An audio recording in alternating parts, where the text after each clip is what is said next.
ایک دفعہ بہت مشہور اسکالر محمد بن سیرین رحمہ اللہ وہ طواف کر رہے تھے کعبہ کے گرد، تو ان کو ایک شخص نظر آیا جو کھڑے ہو کے دعا کر رہا تھا، یا اللہ مجھے معاف کر دے، میرے گناہوں کو بخش دے، لیکن مجھے پتہ ہے تو مجھے معاف نہیں کرے گا۔ تو ابن سیرین رحمہ اللہ بڑے حیران ہوئے اس بات پہ، اور اس کو ریبیوک کیا اور ڈانٹا کہ تم یہ کیا دعا کر رہے ہو۔ تو اس شخص نے کہا ابن سیرین کو کہ آپ کو نہیں پتہ میری سٹوری، آپ جو یہ کہہ رہے ہیں because don't know my whole story. Ibn Sirin نے کہا واٹس یور سٹوری دین؟ کہتے کہ میں نوجوان لڑکا تھا جب عثمان بن عفان زندہ تھے، اور مجھے عثمان بن عفان کے بارے میں بہت ساری باتیں پتہ چلیں کہ یہ اپنے رشتہ داروں کو پوائنٹ کر رہے ہیں اور ان کے یہ فلاں فلاں معاملات ہیں۔ میں نے اس دن قسم کھائی کہ میں ان کی اصلاح کروں گا، اور میں نے اس ساری باتوں کو سن کے یہ بھی قسم کھا لی کہ آئی ول سلیپ ہز فیس، جو یہ امت کے ساتھ کر رہے ہیں۔ The great Usman bin Affan رضی اللہ عنہ۔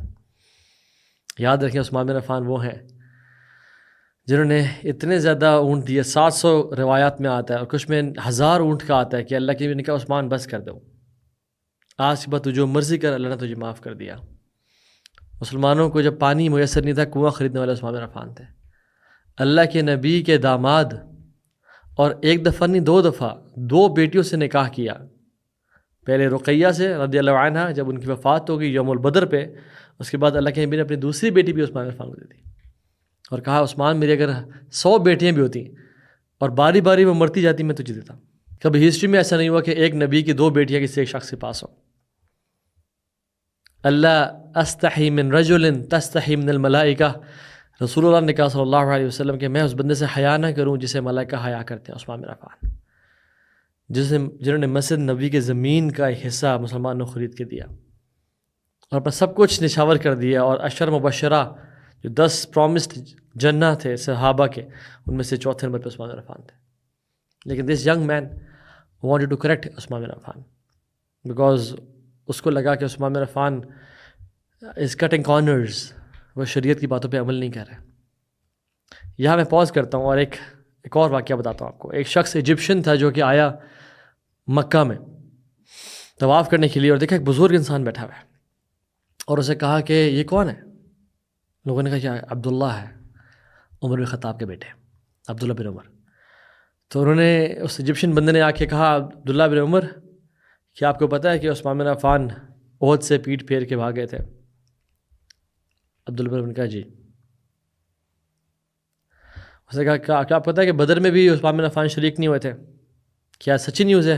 عبداللہ بن عمر نے کہا جی۔ انہوں نے کہا بیت رضوان جب سارے مومنین کٹھے تھے تو عثمان بن عفان میں شامل نہیں تھے، کیا یہ بات سچی ہے؟ انہوں نے کہا جی۔ تو اس نے کہا دیکھا لوگ جو باتیں کرتے ہیں وہ صحیح باتیں کر رہے ہیں۔ تو عبداللہ بن عمر نے کہا کہ let me explain, as far احد عثمان بن عفان نے ڈیفینیٹلی ریٹریکٹ کیا تھا، لیکن وی ہیو کلیئرٹی کہ اللہ تعالیٰ نے ان کو معاف کر دیا ملٹیپل احادیث کے دیکھ کے۔ بدر میں وہ شریک نہیں ہوئے کیونکہ اللہ کے نبی کی بیٹی رقیہ وہ بیمار تھیں، اور رسول اللہ نے حکم دیا تھا عثمان تم رقیہ کا خیال رکھو، اور تمہیں بدر کے شرکاء کا اجر ملے گا، اور تمہیں اسپوائلز آف وار، تمہیں مال غنیمت بھی ملے گا، اور ملا۔ اور کہتے ہیں بیت رضوان کا جہاں تک معاملہ ہے کہ اللہ کے نبی نے جس شخص کو مکہ کے اندر بھیجا نیگوسیشنز کرنے کے لیے، وہ واز نن ادر دین عثمان بن عفان رضی اللہ عنہ، اور عثمان بن عفان سے کوئی اس ٹائم زیادہ کیپیبل اور آنریبل ہوتا قریش کی نظر میں تو وہ اللہ کے نبی اس کو بھیجتے صلی اللہ علیہ وسلم، لیکن sent Uthman bin Affan to Quraysh. اور عثمان بن عفان مسلمان ہونے کے باوجود وہ کفار کے اندر چلے گئے نیگوسیشن کے لیے، کیونکہ اللہ کے نبی کا حکم تھا صلی اللہ علیہ وسلم، کیونکہ قریش عثمان کی بہت رسپیکٹ کرتے تھے اور کہتے تھے احبک ورحمان حب قریش لعثمان، میں تم سے اتنی محبت کرتا ہوں جیسا قریش عثمان سے کرتے ہیں۔ اور جب بیعت رضوان ہوئی تو اللہ کے نبی نے ہم سب کے اوپر اپنا ہاتھ رکھا اور پھر کہا یہ عثمان بن عفان کا ہاتھ ہے، اپنے ہاتھ سے کہا یہ عثمان بن عفان کا ہاتھ ہے، اور کہا کہ ان حقائق کو اپنے ساتھ لے کے چلے جاؤ کہ تم جو گمان کرے تھے، half truth is worse than a lie. Going back to the story, تو وہ شخص کہتا ہے ابن سیرین سے کہ آپ کو میری کہانی کا نہیں پتا، کہتا ہے جب میں پہنچا مدینہ تو میں اس ٹائم پہ پہنچا کہ جب عثمان بن عفان کو ایک گروپ آف لوگوں نے قتل کر دیا تھا، یعنی شہید کر دیا تھا ایک طرح سے. اور کہتے ہیں جب میں اندر گیا تو میں لیٹ ہو چکا تھا، اور عثمان بن عفان کی ڈیڈ باڈی پڑی ہوئی تھی اور ان کا فیس اور پوری باڈی کور تھی کفن میں، اور ان کی وائف نائلہ ان کے باڈی کے پاس بیٹھی ہوئی تھی، اینڈ شی واز کرائنگ. اور ان کو شہید کر دیا گیا تھا. جن لوگوں نے ان کو مارا تھا تو حضرت نائلہ رضی اللہ عنہ نے ان کو بچانے کے لیے اپنے ہاتھ سامنے کیا تو ان کی کچھ انگلیاں بھی کٹ چکی تھیں. کہ جب میں گیا تو چونکہ میں نے وعدہ کیا ہوا تھا اللہ سے اور قسم کھائی ہوئی تھی، تو میں نے نائلہ سے کہا کہ انکور ہز فیس، ان کے چہرے سے کپڑا ہٹاؤ. تو انہوں نے میرے چہرے پہ ایل انٹینٹ اور غصہ دیکھا تو انہوں نے کہا میں نہیں کرتی، اور مجھے ریٹیلیٹ کیا، روکا.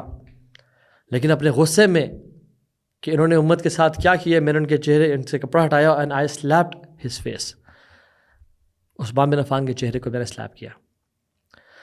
تو وہ خاتون تھی آؤٹ آف اینگر اینڈ ریج کہ میرے ہسبینڈ امیر المومنین کے چہرے کو اس نے سلیپ کیا، تو انہوں نے مجھے کہا کہ یا اللہ تو اس کی آنکھیں چھین لے اور اس کے ہاتھ کو پیرالائز کر دے اور کبھی اس کو معاف نہ کرنا.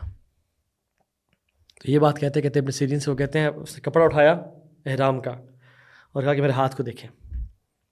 ابن سیرین کہتے ہیں کہ اس کا ہاتھ ایسا ہو چکا تھا جیسے ایک سوکھی ہوئی لکڑی ہوتی ہے، شرنک ہو چکا تھا. اور ابن سیرین سے کہتا ہے کہ میری آنکھوں کو دیکھیں، اور اس کی آنکھیں بلائنڈ ہو چکی تھیں، ہی couldn't see anymore. کہتے ہیں عثمان بن عفان کی وائف کی جب پہلی 2 دعائیں قبول ہو گئیں، مجھے لگتا ہے ان کی تیسری دعا بھی قبول ہوگی. اس لیے میں کہہ رہا ہوں یا اللہ مجھے معاف کر دے، وَلَا أَظُنُّ أَنَّكَ تَفْعَلُ ذَلِكَ، اور مجھے معلوم ہے کہ تو مجھے معاف نہیں کرے گا. And this young man, this young lad, ایک بچہ، نوجوان، یہ ایک عالم ربانی، ایک خلیفۃ المسلمین عثمان بن عفان رضی اللہ عنہ، ان کی اصلاح کرنا چاہتا تھا. اور what he did، اس اصلاح کے چکر میں اس نے دنیا بھی تباہ کی اور آخر بھی تباہ کی. سو شارٹ سے اسٹوری میں لیسن یہ ہے کہ some times what happens is youngsters، young lads، بچے immature، they want to fix some scholars، فلاں شیخ مکہ میں، فلاں شیخ، they are corrupt، they are scholars for dollars، وہ ایسا کر رہے ہیں، وہ تو بک گئے ہیں. سبحان اللہ، اللہ المستعان. اللہ سے توبہ کریں. امام شافعی رحمہ اللہ کہتے ہیں کہ علم کے 4 سٹیجز ہیں. پہلی سٹیج، انسان کو لگتا ہے کہ مجھ سے زیادہ کوئی نہیں جانتا ہے اس کے بارے میں، اس سبجیکٹ کے بارے میں، کیونکہ اس نے کچھ پڑھ لیا ہوتا ہے اس کے بارے میں. دوسری سٹیج جب انسان پہنچتا ہے اس کو لگتا ہے کہ ہاں مجھے زیادہ پتہ ہے، لیکن کچھ ایسا نالج ہے بھی اس سبجیکٹ میٹر کے بارے میں جو مجھ سے چھوٹ گیا، جس کا مجھے ابھی تک نہیں پتہ. تھرڈ سٹیج، انسان کو لگتا ہے کہ مجھے تھوڑا پتہ ہے اس سبجیکٹ کے بارے میں، لیکن زیادہ ہے جو مجھے نہیں پتہ، کیونکہ اتنا کچھ کھل رہا ہے میرے سامنے. اور فورتھ سٹیج از کہ انسان کہتا ہے میرے سے بڑا جاہل ہی کوئی نہیں ہے، مجھ سے زیادہ گناہ گار ہی کوئی نہیں ہے. And when he experiences the ocean of knowledge, تو اس کو پتہ چلتا ہے کہ آئی نو نتھنگ، میں کون ہوں اور میں کیا ہوں. جیسے امام مالک کہتے ہیں من انا وما انا، who am I what am I, because he reached the 4th level of knowledge. But most of us are scratching the surface. ہم ساحل پہ کھڑے ہو کے کہتے ہیں ہمیں سب پتہ ہے، اور ہم دوسروں کی اصلاح کرنے کے چکر میں اپنی دنیا اور آخرت بھی تباہ کر دیتے ہیں. السلام علیکم ورحمۃ اللہ وبرکاتہ.